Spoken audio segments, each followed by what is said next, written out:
Marty, good to see you. Just wanted to start with some of the team news as things stand at the moment. How is Jakub Stalacic?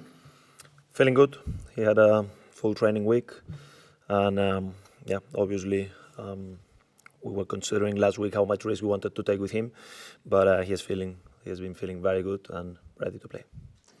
Also, I know you spoke last week about Ben Nelson. Just want to double check on him. How is he doing? A little bit the same, good progress. He has been training last days with the team, and he feels very positive. So it's definitely very positive news for us. Do you think he would be fit to start this weekend if you wanted to call on him? He's ready and he's available, so we will consider. And now if we want to start with him or not. Wout Faes as well obviously had a bit of a nasty cut on his face. I know you said he was dizzy at half-time on Saturday. Is he okay now? Yeah, he has been training with the team as well. The fact is that he was bleeding a lot despite the stitches. It was difficult in the halftime, but during the week he has been feeling better and better. So with some caution in the beginning of the week, but now as well ready and available for tomorrow. Is there any other fresh concerns on any other unavailability for this week? We need to have some more tests with Buba, but he felt a little bit his knee, and it seems that probably we need to consider in the next couple of days, and we will know a little bit more about it. Off the pitch, obviously the club has been widely reported to be having a hearing around their PSR charges over the last week or so. Is there any update on those at the moment? Yeah, I'm sorry, I told you the same every time, so I might sound a little boring, but the club always updates me when there is any real news. We have constant communication. I'm sure that there is something to say the club will say about it, but I have no news about it. Have you been given any kind of timeline as to when that might be the case? Not much. I know that perhaps during December, perhaps it may be some news, but I don't know exactly any timelines. Obviously, fans will be anxious to know the outcome of what that might look like, if there is a points deduction, and if so, how many points. I'm sure you are as well with how things are in the championship table right now. Do you understand that anxiety from the fans? Yeah, 100%. Of course, I understand, and I know all of us. I think that everyone in the club would like to know, but the reality is that there is not much we can do. And from my position as a manager, I said before, my job and what we need to do together with the players is to make sure that we prepare the next game and that we focus on the things that we can try to control, and that should be our main focus. Then, of course, I understand that the fans would like to know, but as I said, I'm sure that as soon as there is news, the club will update us on all of this.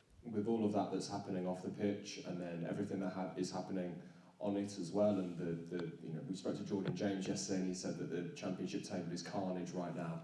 You can't help but feel that the pressure around every scenario is beginning to rise. How do you view that at the moment? Yeah, I do understand, and obviously, look, when we look back at especially the last couple of games, have been disappointing for us, disappointing for our fans. So that's why we are very eager and we are angry with how it has been developing the last couple of games. But at the same time, I totally agree with JJ. We know that it's about the next game, and we know that there is an opportunity because how the table is, the nature of championship is so long. But at the same time, you cannot rely on just saying that it's long, because we need to change and we need to improve and we need to do it better from now. What give me the positive of it is that I saw reaction again, and it's not the first one, it's not the second, so it was a much improved reaction in the second half from the last game. But still, we need to understand that it doesn't matter how the table looks, that we need to look at ourselves to get the results that we want. When all of these things are maybe piling up, how do you try and deal with it personally? No, obviously it's not easy. It has not been the most pleasant week of my life, that's for sure. But that's the life as a manager. You need to deal well in the good moments and in the bad moments. And I think that you have seen that I'm someone who try to be quite balanced. When there is good times, I think that it's very important to keep the feet in the ground.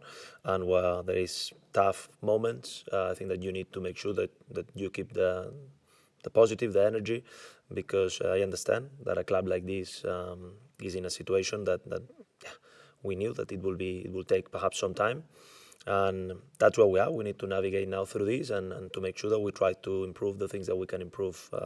In that case, me as a manager.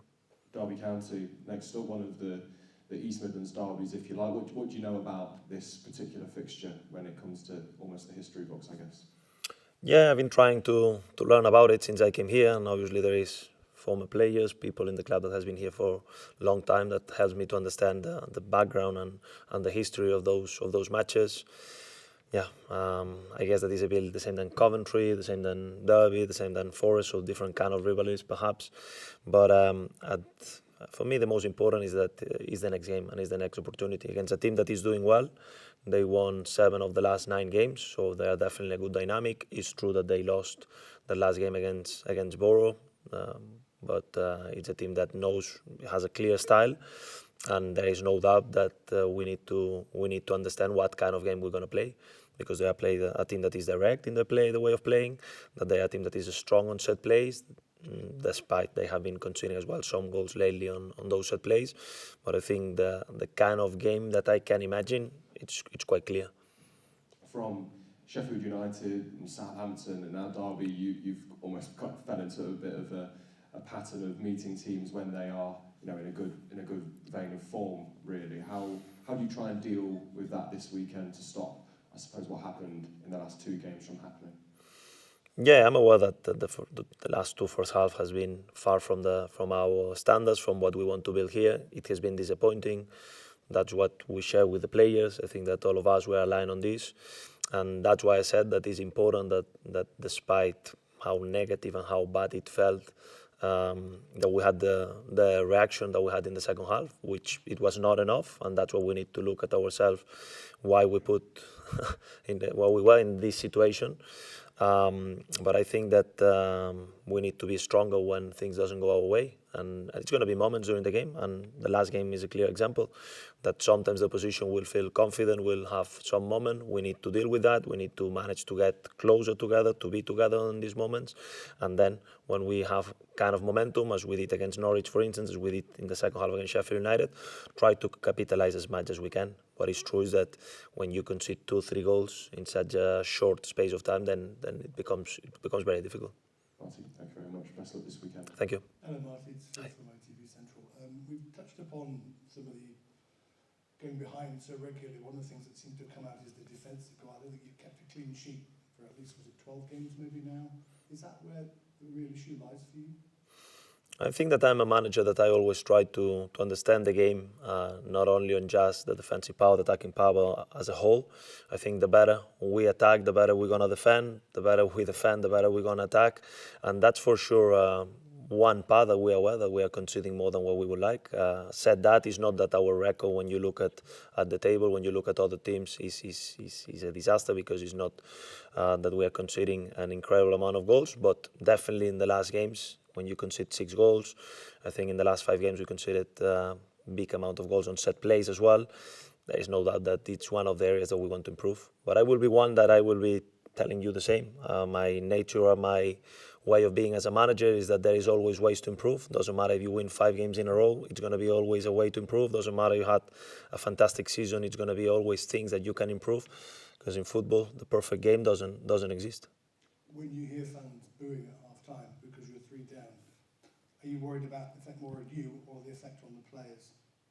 No, it hurts. Of course it hurts, but at the same time I understand them. Especially if I think about the last game, we spoke about having a strong reaction, and unfortunately that was not the case. It's very disappointing to concede 2 goals in just 4 minutes, something that I never experienced before. But we knew that some of the issues that we're facing will take some time, and that we need to make sure that we keep working relentless on how we can improve those. And then the fans, they have the right to express the disappointment. I really appreciate the ones who stayed. I really appreciate their frustration. But I'm here just to focus on how we can get better. And then hopefully, as I said from day one, I want them to feel proud of the team. But I totally understand the frustration.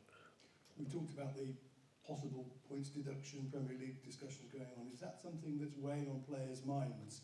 Because obviously it puts more pressure on them to get the results because they don't know what might be coming further down the line.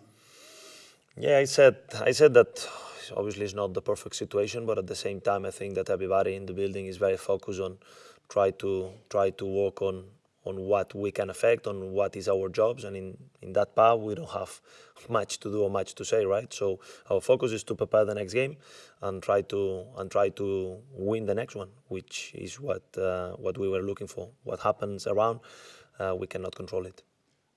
Do you think of Leicester Derby as a proper derby match? Because there was some suggestion yesterday that John Eustace said, oh, it's just another big game. But for fans, maybe they think differently. How do you view it? Is it a proper East Midlands derby?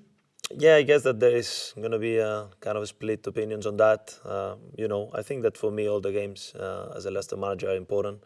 So if definitely some of our fans or some fans feel that this game has an extra emotional, insight or whatever, because it's a derby for some of them, I'm happy to hopefully provide and give them the 3 points tomorrow. And finally, you mentioned that Derby have had a good run of form recently, bar the last couple of results. Are you feeling the pressure that you need to get something from out of this game, for you personally maybe? I'm always focused on trying to win the next game, and I understand the question, but at the same time, the approach never change, which is to prepare the team as good as we can and to be ready for winning the next one.